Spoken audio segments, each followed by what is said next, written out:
Hello అండి, ఈ వీడియోలో డిప్లొమా ఫస్ట్ ఇయర్ ఈసీ వాళ్ళకి ఎలిమెంట్స్ ఆఫ్ ఎలక్ట్రికల్ ఇంజనీరింగ్, అలాగే ఇంజనీరింగ్ వాళ్ళకైతేనేమో basics of electrical engineering subject నుండి ఒక ప్రాబ్లం చూద్దాం. The field winding of a DC electromagnet is wound with 960 turns and has a resistance of 50 ohms. When the exciting voltage is 230 volts, magnetic flux linking the coil is 0.005 webers. Calculate the self inductance of the coil. Okay, మనకి ఇచ్చిన ప్రాబ్లంలో మనం find out చేయాల్సింది self inductance of the coil అంటే L అనేది find out చేయాలండి. ఏ problem ఇచ్చినా first ఏం చేయాలి అంటే గివెన్ డేటా నోట్ చేయాలి. ఓకే, గివెన్ డేటాలో మనకి ఏమేమి ఇచ్చారండి? వౌండ్ విత్ 960 టర్న్స్ అన్నారు కదా, అంటే number of terms is equal to n equal to ఎంత అండి? 960. Next and has a resistance R equal to ఎంత? 50 ohms. Next, when the exciting voltage V equal to 230 volts. Next, ఇంకేం ఇచ్చారు? magnet flux linking the coil is 0.005 webers.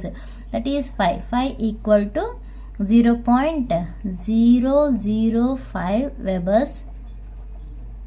Next ఏం find out చేయాలి? Calculate the self inductance of the coil, that is represented by L equal to అని మీరు find out చేయాల్సింది L కాబట్టి L equal to అని ఇలా క్వశ్చన్ మార్క్ పెట్టాలి.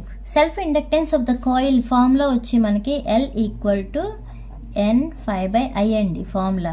Okay, మనకి ఇచ్చిన డేటాలో ఎన్ తెలుసు, అలానే 5 తెలుసు, బట్ ఐ అనేది తెలియదు కాబట్టి ఫస్ట్ ఐని క్యాలిక్యులేట్ చేయాలి. I is the current formula ఏంటి? వోల్టేజ్ బై రెసిస్టెన్స్ కదా, that is I equal to V/R. V ఎంత అండి? 230 volts కదా. V బై రెసిస్టెన్స్ ఎంత ఇచ్చారు? 50 ఇచ్చారు. దట్ ఈస్ 230/50 వేస్తే మీకు వచ్చిన వాల్యూ 4.6 amperes. కరెంట్ యూనిట్స్ వచ్చి amperes. ఓకే, దీన్ని బేస్ చేసుకుని ఇప్పుడు self inductance of the coil find out చేయొచ్చు కదా. L equal to N5/I. ఎన్ అంటే ఎంత అండి? టర్న్స్, నెంబర్ ఆఫ్ టర్న్స్ ఎన్ని? 960 ఇంటూ పై అంటే మ్యాగ్నెటిక్ ఫ్లక్స్ ఇంటెన్స్ ఎంత ఇచ్చారు? 0.005 webers by I. Current value ఎంత వచ్చింది? 4.6 వచ్చింది.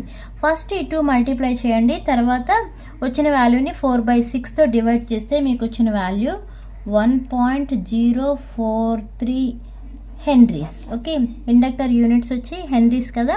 Okay, answer 1.043 Henry's. ఓకే, ఈ వీడియో మీకు అర్థమైతే లైక్ చేయండి, షేర్ చేయండి, అలానే సబ్స్క్రైబ్ చేయండి. Thanks for watching.